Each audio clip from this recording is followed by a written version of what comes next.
माझ्या 30 दिवसांचा कोकण दौऱ्याचा पहिला भाग सुरू होतोय आणि या प्रवासाची सुरुवात समुद्रकिनारी वसलेल्या बप्पांपासून। गणपतीपुळे हे रत्नागिरीतील सर्वात प्रसिद्ध आणि श्रद्धेचं केंद्र मानलं जातं। इथलं श्री गणपती मंदिर साधारण 400 वर्षांहून अधिक जुने असून समुद्र किनाऱ्यालगत असलेलं हे एक दुर्मिळ मंदिर आहे। बाळंभटजी भिडे नावाचे एक ब्राह्मण या भागात राहत होते। त्यांच्यावर एक मोठे संकट आले होते, ज्यातून सुटका होण्यासाठी त्यांनी अन्नपाणी सोडून गणपतीची कडक उपासना सुरू केली। भिडे यांच्याकडे असलेल्या एका गायीने दूध देणे बंद केले होते। जेव्हा गुराखाने लक्ष दिले तेव्हा त्याला दिसले की ती गाय एका विशिष्ट ठिकाणी जाऊन स्वतःहून दुधाची धार सोडत होती।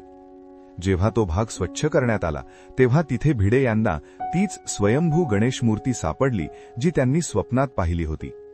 त्याच ठिकाणी बाळंभटजींनी छोटे मंदिर बांधून पूजेला सुरुवात केली। एका लोककथेनुसार गणपती बाप्पा मूळचे गुळे गावचे रहिवासी होते, पण ते तिथून उठून पुळे म्हणजे वाळूच्या टेकडीकडे आले। यामुळेच या गावाला गणपतीपुळे हे नाव मिळाले। ह्याच गोष्टीमुळे गुळ्याचा गणपती पुळ्याला गेला अशी आख्यायिका प्रसिद्ध झाली। गणपतीपुळेची खरी ओळख म्हणजे मंदिर आणि समुद्र यांचं अतूट नातं। मंदिराच्या मागे पवित्र पर्वत असून परिक्रमा हा इथला खास धार्मिक अनुभव आहे। समुद्रकिनारा स्वच्छ, लांब आणि शांत असल्यामुळे कुटुंबासोबत वेळ घालवण्यासाठी योग्य आहे। सूर्योदयाच्या वेळेस इथलं वातावरण अत्यंत प्रसन्न असतं।